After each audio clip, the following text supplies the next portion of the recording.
Magandang hapon sa inyong lahat. Ito po si Herbert Curia, author, promoter ng The Bible Evangelization. Kakibat ang ating pananalig sa banal na Panginoon Diyos, banal na Panginoon sa Kristo at kabayan ng kaliwanagan ni Banal na Santa Maria, ay ating po binabahagi sa inyo sa linggong ito, ang mensahe ng ating banal na Panginoon Diyos. Ang tema ng mensahe ng ating banal na Panginoon Diyos ay gabayan ng Diyos sa mga tao at simbahan.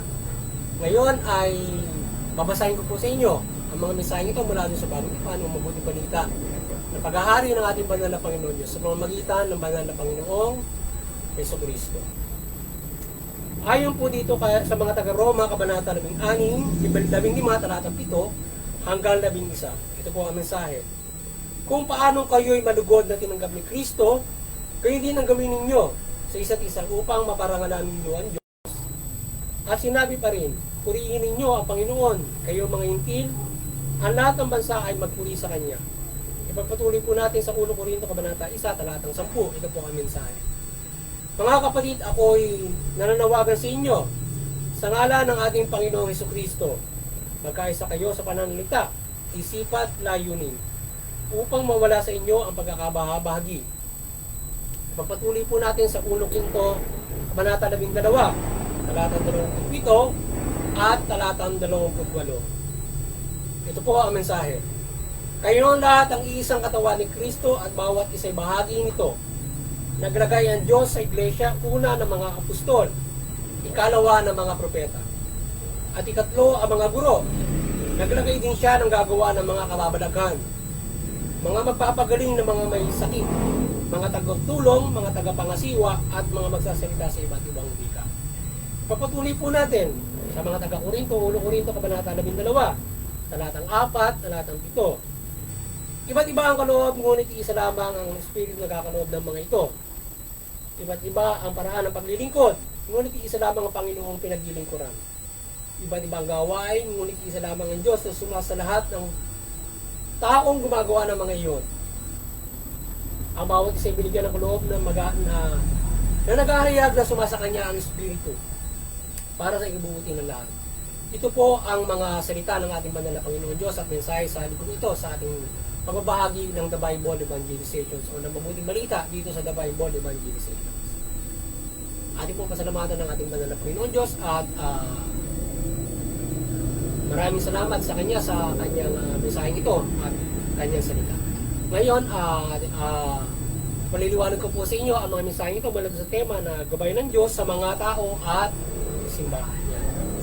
Nais pong ipapatid sa atin ng ating banal na Panginoon Diyos sa simbahan o yung mga lingkod ng simbahan at sa mga tao, yung mga nananampalataya, maging hindi nananampalataya, na tayo mga nananampalataya sa loob ng simbahan ay tayo ay tanggapin natin yung isa't isa, yung mananampalataya at maging yung ating mga kaparian, yung lingkod ng simbahan, tanggapin niya yung ang bawat isa. So walang pinipili, maging yung ang lahat, ang bawat mga bansa. So kanyang tanggapin ang sino man nais na manampalataya. Yan, kagaya ng ginawa ng Panginoon Diyos, ng banal na Panginoon Jesucristo na yung mga mula doon sa mga mula sa Israel, mga Hudyo at sa mga Hintil o yung iba't ibang mga bansa. So kanyang tinanggap lahat yan at kanyang pinagmumuklod para sa pananampalataya sa Panginoon Diyos para maligtas. So ganoon din ang siyempre pagpapatuloy ng ating pananampalataya ng simbahan o ng mga kaparian at gayon din ng mga tao. So yung ating simbahan ay ang ating simbahan ay ating palaguin, ating pag-ibayuin sa pamamagitan ng gabay sa bawat isa. Kung doon sa mga tagapaglingkod ng simbahan kagaya noong mga pari, kanilang pag-ibayuhin ang kanilang paglilingkod. Yung mga tao, pag-ibayuhin nyo yung inyong gampanin bilang mananampalataya at inyong magagawa ninyo sa kaloob sa inyo ng Espiritu Santo para makatulong kayo sa ikalalabulong iglesia ng ating pananampalataya. So tayo ay nais ng banal na Panginoon Diyos na buklod tayo at tinatanggap natin ng bawat isa sa ating pananampalataya, yung mga tao at simbahan. Yung kaloob sa atin ng Espiritu Santo ay gagamitin natin upang palaguin natin yung ating pananampalataya. Yan ang nais ng ating banal na Panginoon Diyos. At nais niya na tayo ay buklod at nagkakaisa sa ating layunin, isipan at layunin at pananalita upang mawala yung pagkakabahabagi. Kinakailangan tayo sa ating simbahan, yung kaloob sa atin ay pag-ibayuhin natin para tayo ay buklod at hindi magkakabahabagi. So magkakaisa tayo ng layunin sa balangkas ng mabuting balita na nais nating pananampalataya. Ngayon, kung tayo, kagaya doon sa halimbawa, noong mga panahon noong pa na mga apostol, nagkakaroon na ng pagkakabahabagi sa iba't ibang interpretasyon ng Bible at iba't ibang mga pagagap o pagdaloy ng pananampalataya. Hanggang ngayon ay nagkaroon ng mga iba't ibang mga denominasyon yung ating pananampalataya, nagkakaroon ng pagkakabahabagi. Mayroong iba't ibang mga nabubuong mga reliyon na Kristiyano rin at hindi na mula doon sa mga apostol. Kaya marami, may mga nag-claim din sila yung karugtong ng mga apostol ng Panginoon sa Kristo at hindi yung sinasabi, halimbawa, na tayo namang Kristiyano, Katoliko, kiniklaim natin na tayo yung successor ng Panginoon sa Kristo mula doon sa mga apostol. Meron din yung iba, sinasabi nila sila yung mga successor. O sila ay may mga iba't ibang mga naging circumstansya doon sa loob ng simbahan kaya sila ay hinuwalay. So yan yung iniiwasan at ayaw ng ating banal na Panginoon. Tayo ay mag-isa ng layunin sa ating paggagap, sa ating pananampalataya, sa ating pananampalataya, para hindi tayo nagkakaroon ng bahagi. Mabuklo tayo para hindi tayo magkaroon ng pagkakabahagi sa ating pananampalataya. Yung nagkakaroon tayo ng diskusyon sa loob ng ating simbahan. At lahat ng tao ay mahikayat natin sa pananampalataya sa Panginoon at mula Panginoon sa Kristo. Kaya tayo ay nagkakaroon ng problema doon sa ating iba pang mga marami na nga yung hindi na ng palataya, iba't iba rin yung reliyon na ibang hindi na ng palataya na nahihirapan din tayo hikayatin sila sapagkat tayo pa lamang na nahikayat na ay nagkakaroon ng problema doon sa mga. Kaya dapat tayo hindi nakakababagi, tayo ay buklod para yung iba ay buklod na makaisa ng ating simbahan o ng makaisa ng Kristiyano sa pananampalataya sa Panginoon. So pag-ibayin natin yung ating pagkakaisa sa pamamagitan ng kaloob sa atin na ito ay ating palalaguin natin yung simbahan, yung mga Korean, palaguin nila yung mabuti yan. Ang gaya ng palangkas ng solidarity ngayon, ng ginagawa ng ating Papa, pag-ibayuhin ang kaparihan niya at ng buong simbahan na kasama ang mga mananampalataya na tayo ay magkaisa sa ating pagpapatuloy ng ating pananampalataya sa bawat generasyon, mga panahon. Tayo ay magkakaisa dyan. Upang sa gayon ay hindi mawalay yung mga tao sa pananampalataya at hindi sila natutukso sa paggawa ng hindi mabuti. Kung mayroong mga at hindi sila naging balakid sa ating pananampalataya o pagpapalago ng ating pananampalataya. Yan ang mahirap dyan. Kapag nagiging mismong ating mismo yung mga nasa simbahan na mananampalataya ay naging balakid pa rin sa pagpapalago ng mabuting balita. Kaya dapat ay sa mali nilang nagiging pananaw sa buhay. Kaya dapat mag-imbok tayo sa pananaw layunin upang sa gayon ay hindi nagkakaroon ng problema yung simbahan doon sa iba't ibang pananaw ng ating mga mananampalataya. At utukso sila sa iba't ibang mga bagay. Nababalakiran nila yung pagpapalago ng pananampalataya at nakukurap yung pananampalataya. Mga parokya, yan. Mas malala kung buong simbahan ay makurap ng mga ganyan. Siyempre, yan ang layunin ng demonyo na makurap niya at masira niya yung simbahan. Maraming paraan ang demonyo para sirain yung simbahan. Mula sa maliit na bagay kung saan kanya mapapahina, mapapahiwalayan natin yung mapapasama ka. Diba? At mapapalakiran niya yung. Kaya dapat tayo ay buklod sa pananampalataya at huwag tayong padala. Huwag natin pabayaan na yung mga tao ay tayo ay mahikaya sa kasamaan. At yung mga nahihikaya sa kasamaan na ating mga kapwa mananampalataya, sila ay ating magabayan na sila ay hindi mahikaya sa masama. So kailangan mabuklod tayo sa layunin natin na tayo ay maiba sa buhay ang mabuting balita at mapag-ibayo ito. Ngayon, kung nawawalay na dyan, atin silang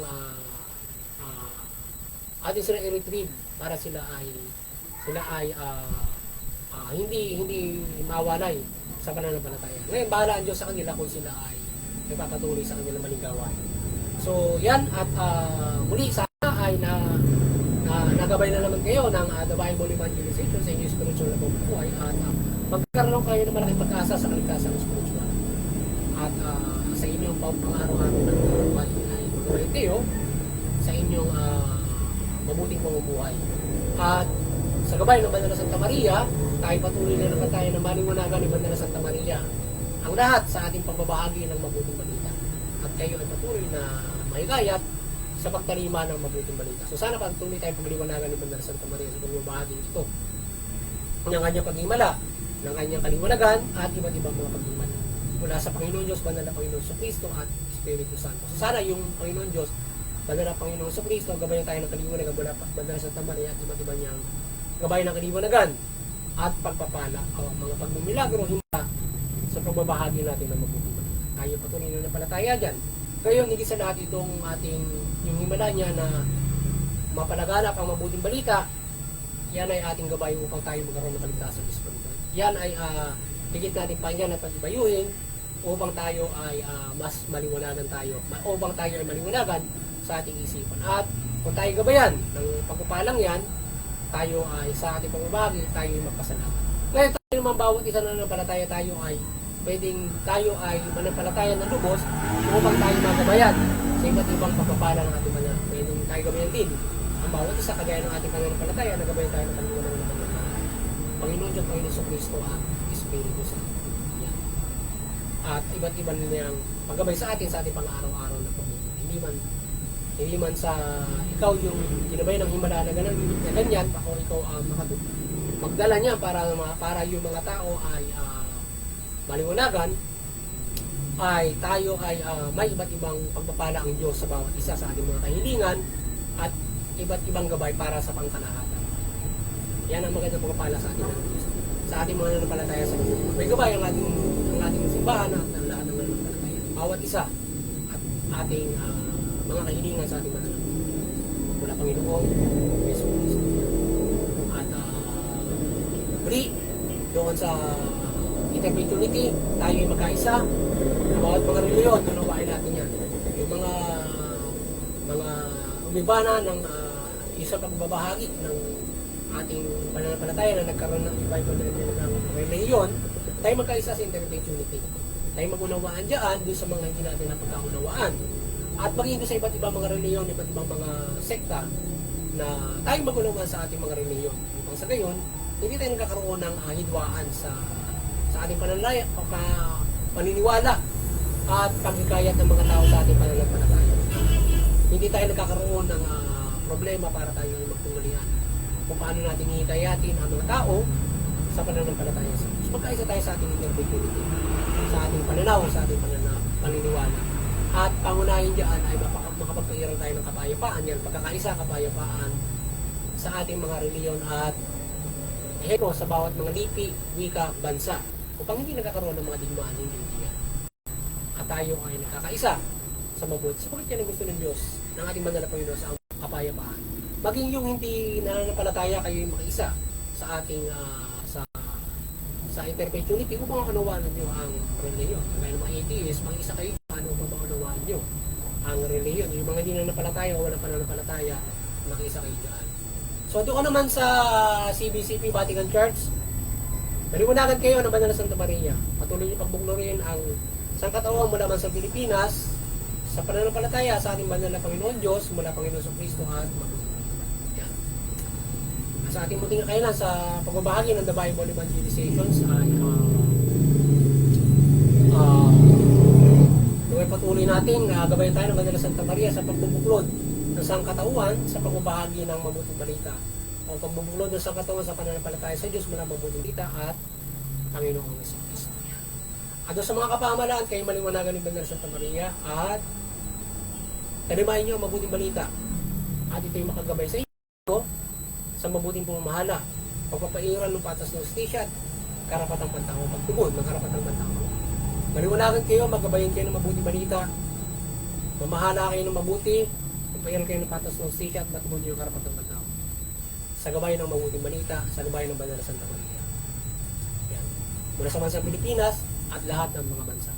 Doon sa aming parokya, sa Infanta Quezon, kung saan tayo nagbabahagi, kayo ay maliwanagan ni Banal na Santa Maria at patuloy niyong mapagbuklod yung mamamayan ng Infanta Quezon sa pananampalataya sa Panginoon Diyos mula Panginoong Yeso Cristo. Yan. Maliwanagan kayo at kayo ay mag-ibayo ng inyong pagbubuklod sa mamamayan ng Infanta Quezon at ito ay tumalima sa mabuting balita. Bubuklod tayo sa mabuting balita. At doon sa lokal na pamahalaan ng Infanta Quezon, maging yung kapulisan, kayo ay magabayan sa inyong pagpapairal ng mabuting pamamahala at magabayan nyo sa peace and order ang mga tao at ito ay makasunod sa mabuti.